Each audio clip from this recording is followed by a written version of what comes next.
Bonjour à tous et bienvenue dans cette nouvelle vidéo. Aujourd'hui il s'agit d'un nouvel update lecture.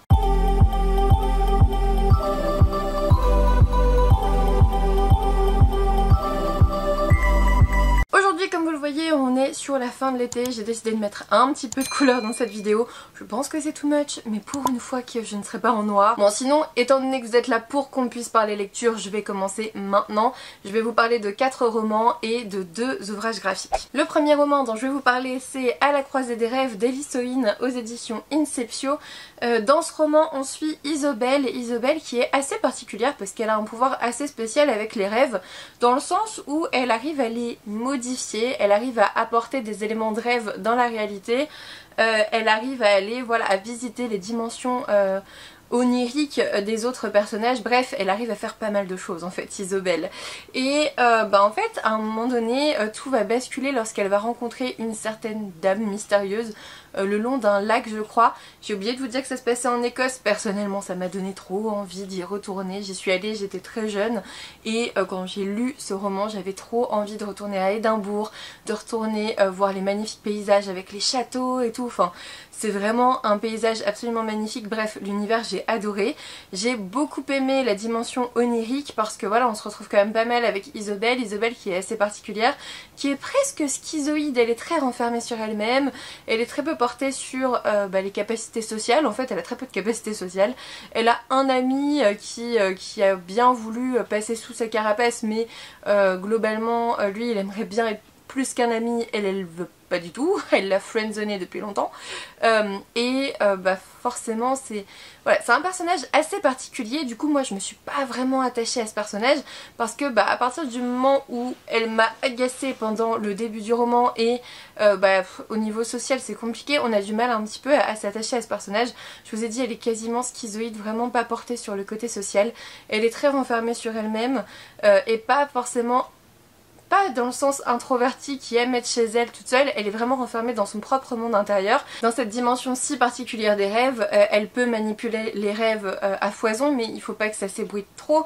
Elle est enfermée dans son propre monde avec ses propres pouvoirs et forcément c'est pas facile tous les jours. Du coup la personnalité on peut bien la comprendre, mais moi du coup je me suis pas trop attachée à ce personnage là. Et puis pour tout vous dire, à un moment donné cette dimension onirique que j'aimais beaucoup est partie dans un côté thriller que je n'attendais pas et que je ne voulais pas voir, et du coup j'ai pas réussi à rester accrochée à cette histoire. C'est dommage, franchement la plume m'a beaucoup plu, j'ai adoré la dimension onirique avec l'univers assez riche, mais le fait de tomber dans un thriller où on essayait de retrouver quelqu'un par le biais de la dimension des rêves et tout, j'ai trouvé que c'était un peu déjà vu. J'avais l'impression de regarder un petit peu une série sur M6, enfin vraiment ça m'a fait penser à un film que j'ai déjà vu il y a longtemps, ou à la série même, ou à des séries particulières sur les rêves et tout. Et du coup en fait j'ai pas trop accroché à ce roman et j'en suis la première navrée parce que j'avais trop envie. Peut-être que j'avais trop envie de l'apprécier, c'est possible aussi, mais je me suis pas attachée aux personnages qui ont fini par un peu m'agacer. Et quand c'est parti dans la dimension thriller, en fait c'est parti sans moi. Moi je suis restée sur la touche, j'ai pas du tout pris le train vers le thriller, je suis restée sur le quai abandonnée. Et du coup j'ai pas trop apprécié cette lecture par la suite, alors que globalement j'avais bien aimé l'univers, j'avais bien aimé la dimension onirique, j'avais bien aimé la plume de l'auteur, mais le reste j'ai pas du tout adhéré. Par contre, j'ai vu qu'il y avait eu plein d'avis positifs sur ce roman, donc je comprends aussi ce qui fait que... En fait, je pense que c'est vraiment cette dimension thriller que je n'attendais pas qui m'a laissé sur la touche, alors que je pense que si maintenant vous le savez, vous pourrez totalement apprécier ce roman, bien plus que moi en tout cas. Et je pense que beaucoup n'ont pas été du tout gênés par cette dimension-là.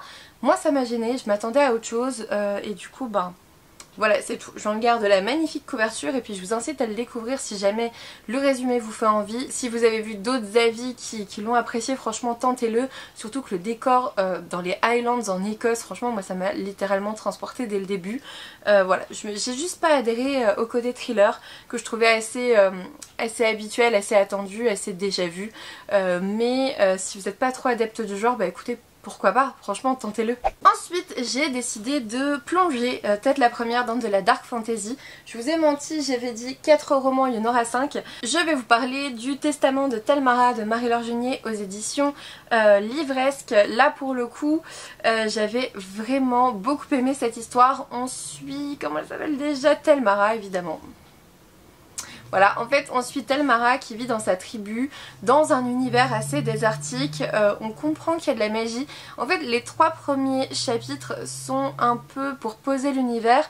Moi il m'avait un petit peu perdu au début, il y a une multitude de personnages qui arrivent, il y a déjà des premiers morts, ça c'était assez incroyable pour être noté. Il y avait déjà des premiers morts et du coup je me suis dit ah cool, ceux-là j'ai pas besoin de retenir leurs prénoms, ils sont morts c'est bon.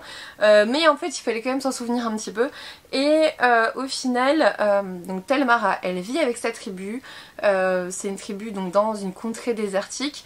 Ce que j'ai bien aimé au début c'est sa force de caractère, c'est-à-dire que c'est une femme, elle n'a pas envie de faire ce que toutes les femmes de la tribu font, c'est-à-dire se marier, faire des enfants, faire la popote, attendre le chasseur à la maison, enfin dans ce qui leur sert de maison, peu importe.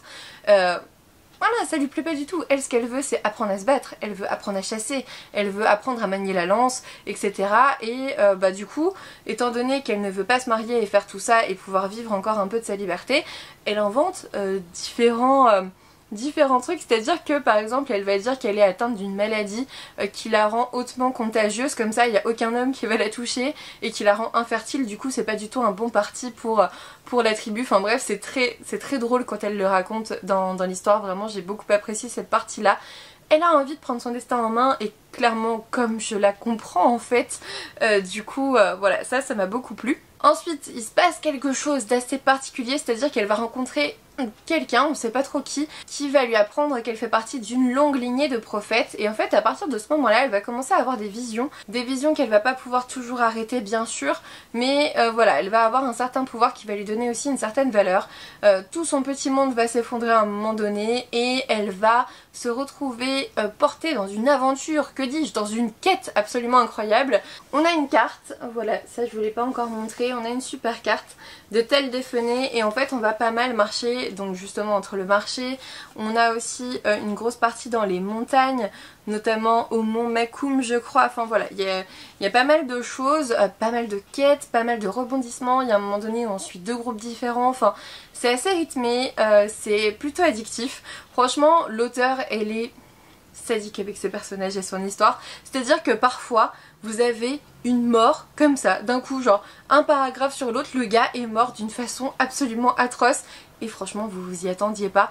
Du coup ça ajoute clairement une plus-value au niveau addiction parce que vous avez envie de savoir qui va mourir finalement, qui va finir lui aussi mort d'une façon assez particulière. Ça j'ai beaucoup aimé parce qu'il y avait une grosse addiction justement dans cette histoire à ce niveau là. J'ai beaucoup aimé l'univers qui est plutôt riche, plutôt bien développé, plutôt intéressant.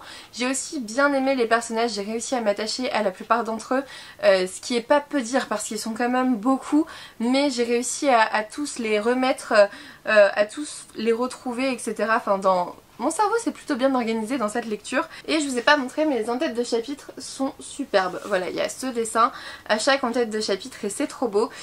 Pour la petite précision, il s'agit d'un one-shot mais qui peut être lu comme un préquel à une saga qui va bientôt sortir par la suite. Et bah franchement j'ai tellement bien aimé l'univers et la façon de faire de l'auteur et sa plume etc que j'ai bien envie de me replonger dans cet univers avec la saga à venir. Donc on verra qui on suit, je ne sais pas parce que clairement l'histoire de Telmara elle est terminée ici. Mais voilà, j'ai vraiment bien aimé cet ouvrage qui apporte de belles valeurs, un univers de dark fantasy très intéressant, mais aussi une femme forte qui se laisse pas forcément marcher dessus mais qui va aussi pas mal morfler en fait. C'est-à-dire qu'on tombe pas non plus dans cette femme forte qui va tout accomplir, qui va tout réussir et tout. Non, non, elle s'en prend plein la tronche, elle va perdre pas mal de personnes. D'ailleurs je trouvais qu'on s'appesantissait pas assez sur les décès des proches. Voilà, il y a beaucoup de gens qui vont mourir dans ce roman et en fait bah on les écarte vite et en même temps c'est un peu normal parce que si tu veux pas finir comme eux t'as intérêt à te bouger ma cocotte et c'est exactement ce qu'elle fait. Bref, j'ai beaucoup aimé, il y a une part de magie, de dark fantasy là-dedans, voilà, j'ai beaucoup aimé, c'était très chouette, je vous le recommande chaudement. Ensuite je suis partie côté fantasy asiate, j'ai lu Les Chroniques de l'érable et du cerisier, le tome 1, Le Masque de No de Camille Monceau aux éditions Gallimard Jeunesse. J'ai adoré ce roman, je vais vous le dire tout de suite. Dans cette vidéo il y a beaucoup de romans que j'ai énormément appréciés. Celui-ci, je sais pas si on peut parler de coup de cœur, peut-être. On est vraiment à la limite de la très bonne lecture et du coup de cœur parce que j'ai adoré cette lecture. On suit Ichiro qui est un enfant abandonné qui va être retrouvé par un maître samouraï qui vit reclus dans les montagnes avec une dame qui est un peu une grand-mère servante qui suit le maître samouraï partout. Ichiro, on va le connaître bébé du coup, et puis rapidement à ses 7 ans, et puis plus tard, et la fin du livre se termine, il a 16 ans. Donc vous voyez, on est vraiment dans la première partie de sa vie, et Ichiro va grandir comme ça dans les montagnes avec son maître qui va lui apprendre la voie du sabre, avec cette grand-mère affectueuse qui lui raconte des histoires et qui le protège aussi un petit peu de l'amorosité du maître. Et puis on a ce côté vraiment au début, je dirais dans les 100 premières pages, très contemplatif, très japonais en fait. J'ai retrouvé un peu, alors que c'est Camille Monceau, enfin voilà, elle n'est pas japonaise. Je ne vous ai pas dit que ça se passait au XVIIe siècle, bien sûr au Japon, mais voilà, on retrouve ce côté d'écriture très japonais, très contemplatif, avec la montagne, avec les saisons, avec les sanctuaires, les renards, les trucs. Et on a ce petit garçon qui apprend aussi à chasser, à se défendre, et qui a pas envie en fait, on ne laisse pas vraiment vivre son enfance de petit garçon, on ne le laisse pas jouer tout simplement, on le met assez vite dans la brutalité, dans la violence, on lui apprend des choses, c'est le maître qui fait ça tous les matins, et il a ce côté aussi maternel avec cette grand-mère servante qui est là et qui s'occupe de lui et qui parfois gronde le maître lorsqu'il va un petit peu loin. Ce jeune garçon, donc Ichiro, n'a jamais vu personne en dehors de ces deux-là, et puis à un moment donné quelque chose va arriver et tout son monde va éclater et on va passer dans totalement autre chose. Ichiro, il va devoir se bouger, ça va être compliqué, et quand je vous dis que ça va être compliqué, c'est à dire que on tombe pas dans ce truc du l'enfant prodige qui est super fort, qui voit un grand destin et puis tout lui réussit. Non non, lui il s'en prend plein la tronche aussi, il passe pas loin de la mort à plusieurs reprises et il est doué parce il a appris depuis très longtemps, mais c'est pas non plus, voilà, c'est pas inné, c'est suite à un gros travail. J'ai adoré cette vision aussi du Japon du XVIIe siècle. On a aussi, je vous spoile pas, mais le tome 1, Le Masque de No, le titre même du tome 1, ça vous dit qu'on va parler aussi théâtre japonais. Le Masque de No, c'est justement utilisé dans les théâtres au XVIIe siècle japonais, les théâtres classiques à la fois... Enfin là on est entre le théâtre classique et les nouveaux théâtres avec des femmes, des courtisanes qui vont elles jouer, devenir actrices, alors qu'avant le théâtre était réservé aux hommes. D'ailleurs dans le côté le plus traditionnel du théâtre, je me souviens plus des noms, on a vraiment que des hommes qui jouent et puis on essaye de faire passer, d'améliorer les choses avec ces courtisanes, ces actrices. Et puis on a justement Ichiro qui grandit doucement avec tout le monde, qui va commencer à se faire des amis, des connaissances, qui va se faire aider heureusement parce que c'est compliqué, et puis voilà, il va grandir petit à petit. On n'est pas face à un enfant prodige qui va aller au combat, enclencher une vengeance ou quoi que ce soit, on n'est pas là-dedans. L'auteur, elle vous dit oui ok, il aimerait bien faire ça, sauf qu'il a 15 ans, donc il peut pas. Il y a ce côté politique là qui lui manque, il y a cet argent qui lui manque, il est pas si grand que ça, il est plutôt pas très très fort, donc forcément l'auteur elle vous montre bien que de façon réaliste c'est pas possible en fait tout ça, il va falloir qu'il se fortifie, qu'il fasse des efforts, qu'il grandisse aussi tout simplement. Et c'est ce que j'ai vraiment aimé dans cette histoire, c'est que on part pas dans un truc à la Harry Potter où tout le reste qui a été copié sur ça, enfin copié, qui a été repris un petit peu dans ce sens là où le gars il est super fort, tout lui réussit et peu importe ce qu'il se passe il s'en sort toujours. Là il s'en sort mais c'est pas facile quoi, il galère pas mal, heureusement qu'il a des amis et puis surtout il arrive pas à tout faire d'un coup, c'est très compliqué pour lui. et il grandit petit à petit. Et j'ai tellement hâte de lire le tome 2 que je viens de recevoir aujourd'hui. D'ailleurs je suis dans les couleurs du tome 2 à peu près. Vraiment il est très chouette. Il y a aussi de gros dessins, je l'ai laissé de l'autre côté. Voilà, il y a aussi de beaux dessins, donc tout va être harmonisé dans la bibliothèque, ça va être très beau. Mais voilà, une histoire que je vous recommande chaudement. J'ai vraiment adoré cette histoire. J'ai trop hâte de lire le tome 2 et d'ailleurs avec Louise de Rêve ta vie en lecteur, on organise une lecture commune autour du tome 2. Ça va se passer sur les réseaux, sur Discord, avec Gallimard Jeunesse aussi. Et j'ai trop hâte, ça sera pour début septembre. On vous en dira plus très vite. Ensuite, j'avais tellement aimé les chroniques de l'érable et du cerisier que j'ai voulu rester un petit peu dans de la littérature asiatique. Du coup, j'ai lu Semi d'Aki Shimazaki aux éditions Actes Sud. Dans cette histoire, on suit Tetsuo et Fujiko qui sont tous les deux résidents en fait dans une maison de retraite depuis quelques années. Fujiko souffre de la maladie d'Alzheimer et on commence l'histoire au moment où elle ne reconnaît plus son mari, c'est-à-dire qu'elle se lève, elle voit un homme allongé à côté d'elle et quelle bizarrerie, et elle va alerter l'infirmière en disant qu'il y a un homme dans sa chambre et que c'est quand même pas très chouette. L'infirmière lui dit que c'est son fiancé et du coup Tetsuo va devoir jouer le rôle du fiancé car madame croit avoir retrouvé sa prime jeunesse, ce qui est plutôt pas mal, hein. Elle a vraiment l'impression d'avoir ses 20 ans de nouveau. Et puis je m'attendais vraiment à un récit larmoyant, je peux pas vous en dire plus hein, parce que clairement il fait 150 pages, je peux pas. Je m'attendais à un récit qui allait me toucher, qui allait vraiment être tire-larme sur la maladie d'Alzheimer, en fait pas du tout. Mais pas du tout. On est vraiment avec forcément Fujiko qui perd la mémoire. Tout le monde joue le jeu autour, hein, même ses enfants passent pour des amis de son fiancé, etc. Enfin tout le monde joue le jeu pour pas trop la perturber. Et puis on va surtout tomber dans des secrets de famille, dans des choses qu'elle avait encore dit à personne et qui réémergent des années comme ça après. Et du coup ça va remettre beaucoup de choses en question pour Tetsuo qui veut bien faire semblant pour sa femme mais c'est quand même compliqué quoi. Enfin, au bout d'un moment ils vivent dans des lits jumeaux séparés par un paravent et tout, enfin, c'est pas facile. Et puis il sait jamais comment elle va réagir, est-ce qu'à un moment donné les souvenirs vont revenir et tout, enfin c'est très compliqué bien sûr. Mais j'ai bien aimé ce côté secret de famille qui réémerge parce que voilà, on le sait, dans la démence, dans les processus neurodégénératifs, on a ces souvenirs anciens qui reviennent. On a beaucoup de patients qui d'ailleurs ont l'impression d'être en effet plus jeunes, voire parfois retombent un peu en enfance. Moi j'ai vu des patients à l'hôpital qui appelaient leur mère parce qu'ils avaient l'impression d'être revenus en enfance, dans l'adolescence, dans leur jeunesse en fait, jeune adulte, alors que leur mère est bien sûr décédée depuis bien longtemps. Et voilà, on a tout ça qui revient et qui est remis en question et qui est intéressant. Et c'est pas tire-larme, c'était trop bien écrit, c'était un super récit que j'ai beaucoup aimé. Ça vous montre aussi, je trouve, le couple marital japonais avec les mariages arrangés et le fait que c'est pas toujours heureux parfois.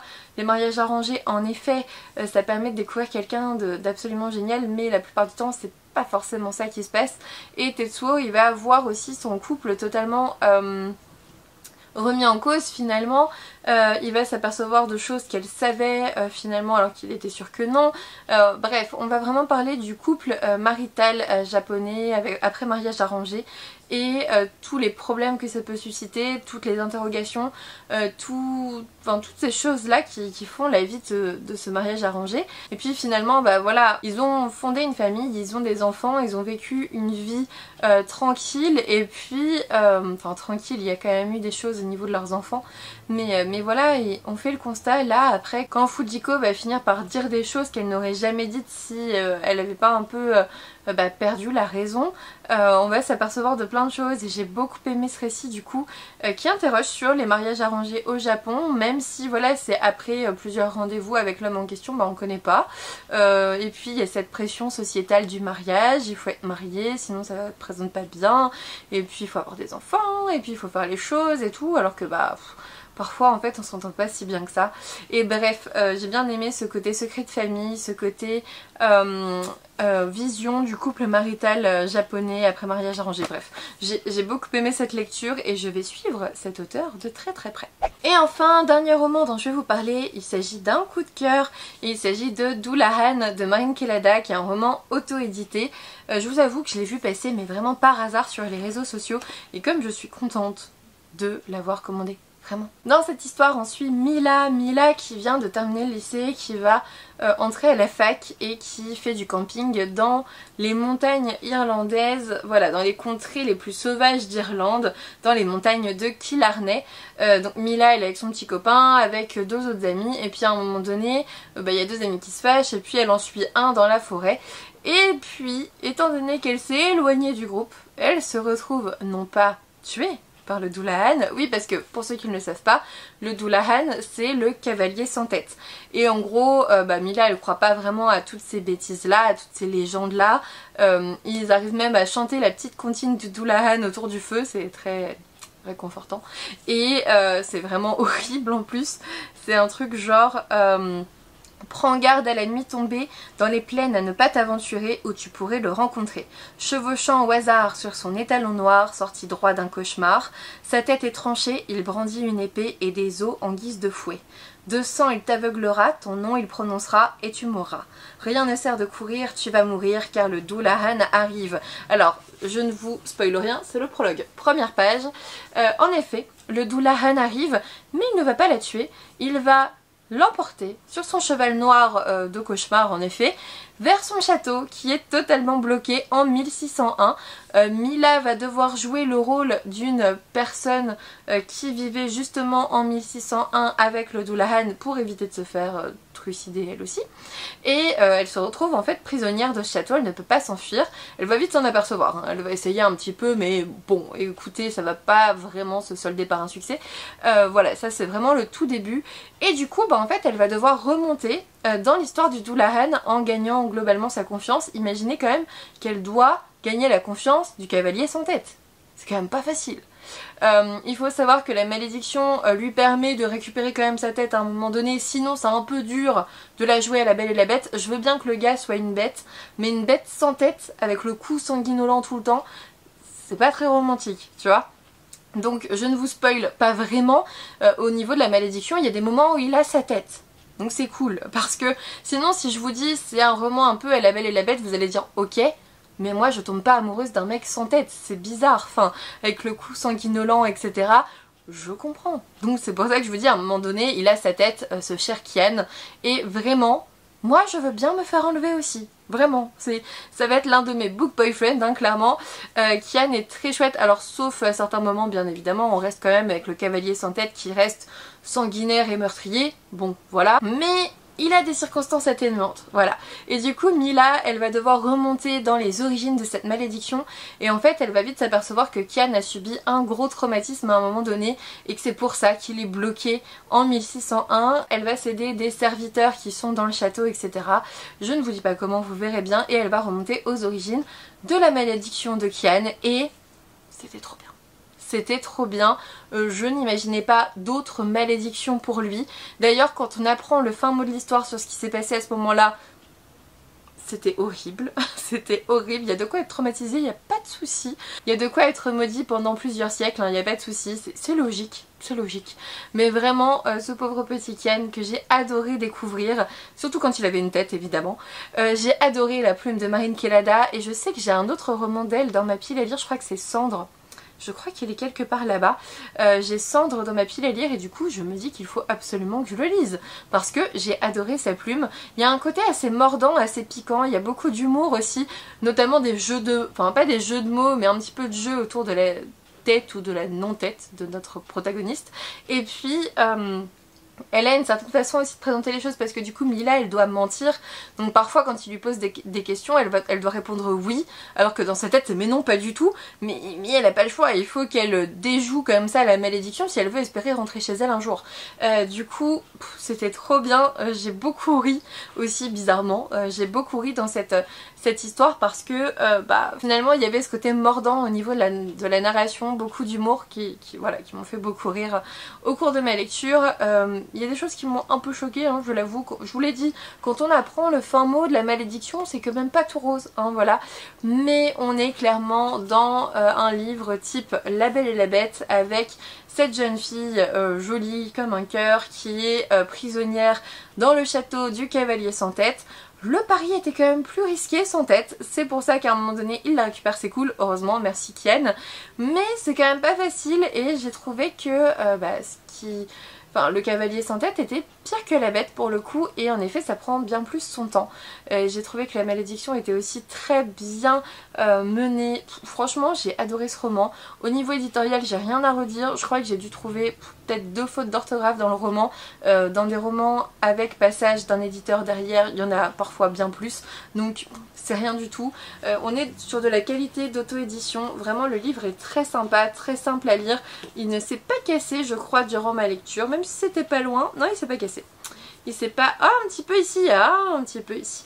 Mais voilà, on est sur de la qualité éditoriale très chouette pour de l'auto-édition. Vraiment, c'est de l'auto-édition de qualité que je vous conseille. J'ai fait un concours dans le dernier vlog pour le gagner et puis vous avez une deuxième chance aussi sur Instagram, donc n'hésitez pas à aller voir. Je vous fais souvent gagner mes coups de cœur, là clairement vu qu'il est au modique prix de 9,90€ et que c'est de l'auto-édition, je vous en offre 2. Je pense que ça peut être sympa pour la rentrée justement. J'ai adoré, moi déjà le cavalier sans tête, Sleepy Hollow et tout, j'avais adoré, j'adore cette légende là. Mais là, en plus avec des airs de La Belle et la Bête, tu m'avais déjà perdu, c'était sûr que j'allais adorer. Et j'ai vraiment adoré. Le dénouement à la fin va peut-être un petit peu vite. Je pense qu'en fait c'est surtout que j'avais pas envie de terminer cette histoire. Je pense que ça va pas si vite que ça. Et d'ailleurs ça prend pas mal son temps. Et d'ailleurs l'auteur a mis à un moment donné une chanson à écouter avec le dernier chapitre juste avant l'épilogue. Et maintenant je me la mets tout le temps parce que j'ai adoré en fait écouter avec cette chanson là ce chapitre. Pour le coup je suis très déçue parce que je ne pourrai jamais redécouvrir pour la première fois ce roman.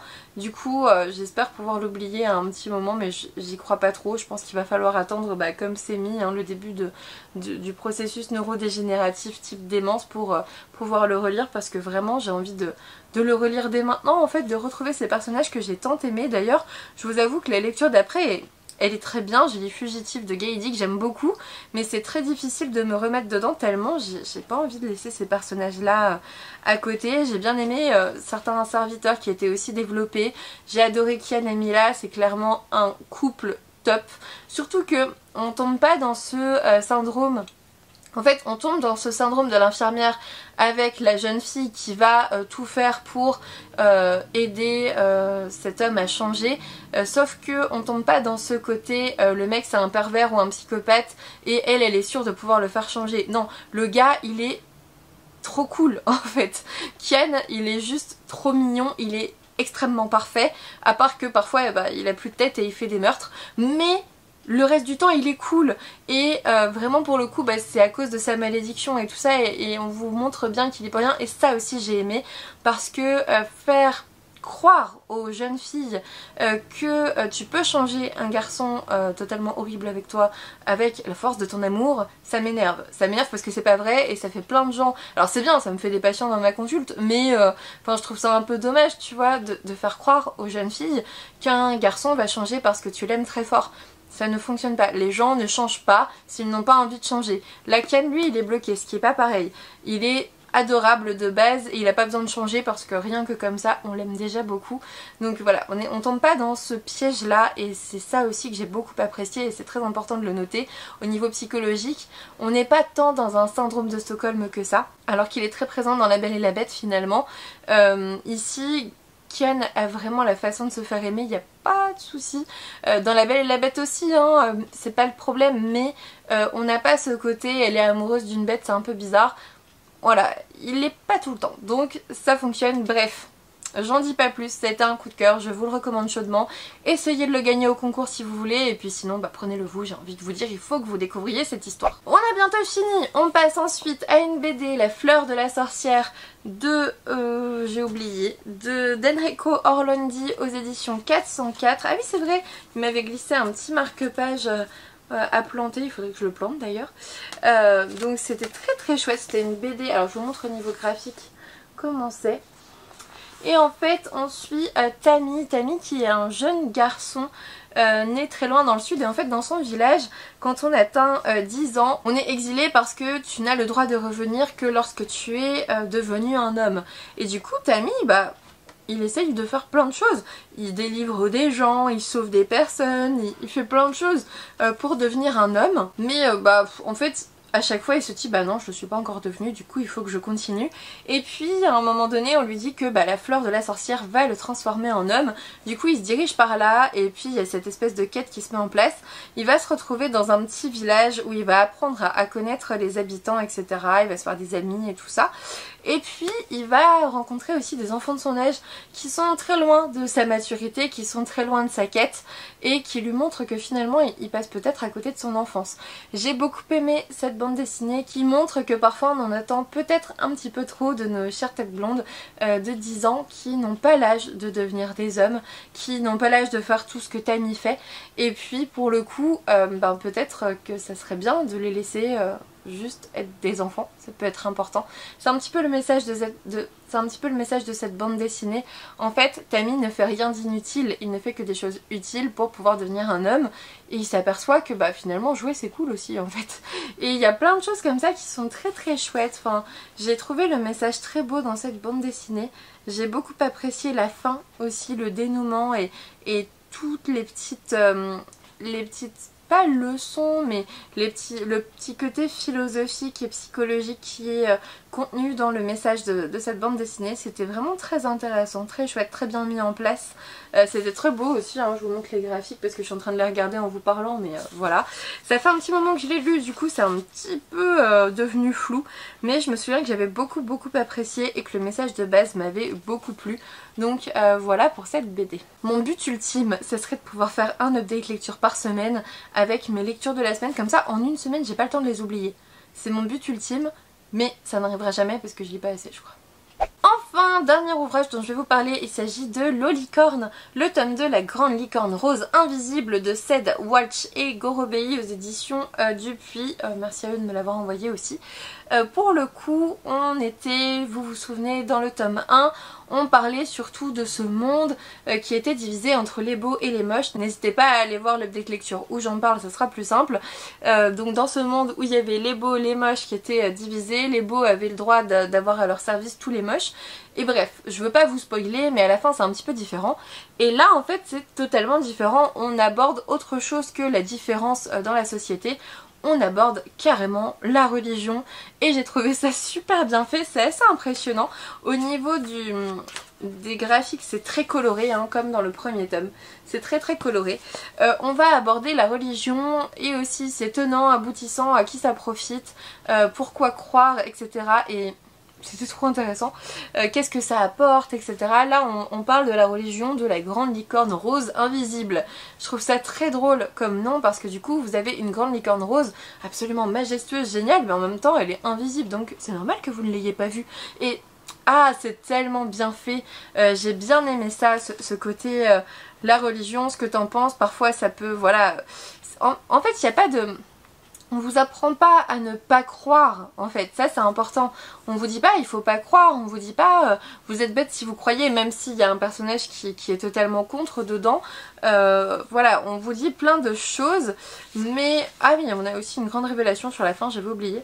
Mais en fait, pour moi, on exerce surtout l'esprit critique des plus jeunes et je pense que c'est important selon leur milieu d'éducation bien sûr, mais je pense que c'est important d'exercer l'esprit critique de chacun parce que justement c'est pas toujours évident, ça dépend dans quel milieu tu évolues, etc. Et bref, on aborde la religion dans ce thème là et j'ai trouvé ça super bien fait, j'ai adoré et j'ai trop hâte de lire les tomes suivants. Vraiment j'ai trop hâte, c'est une série que j'aime beaucoup, donc voilà. C'est maintenant terminé pour cette update lecture en couleur, et oui, ce sera la seule vidéo comme ça hein, parce que... faut pas déconner, j'assume pas le rouge tous les jours non plus. Le rouge rose, ce que vous voulez. En tout cas, j'espère que cet update lecture vous a plu. N'hésitez pas à me dire quel livre je vous ai donné envie de lire cette fois-ci, s'il y en a en tout cas. N'hésitez pas à me conseiller certains romans si vous avez eu des coups de cœur ces derniers temps. Mon goal, ce serait de faire un petit peu plus d'update lecture et de les rajouter le lundi dans la semaine de vidéos, mais je crois que ça va être compliqué vu mon rythme actuel de lecture, donc on n'y compte pas trop pour le moment, ok? J'espère en tout cas que vous allez bien. N'hésitez pas à me laisser un petit pouce bleu parce que c'est vraiment un soutien important et je remercie vraiment ceux qui prennent le temps de faire ça. N'hésitez pas à laisser un petit commentaire si vous en avez le temps pour qu'on puisse échanger, ça serait super chouette. N'hésitez pas aussi à vous abonner si ce n'est toujours pas fait parce que ça me fait toujours très plaisir. Et puis moi je vous dis à bientôt pour une nouvelle vidéo.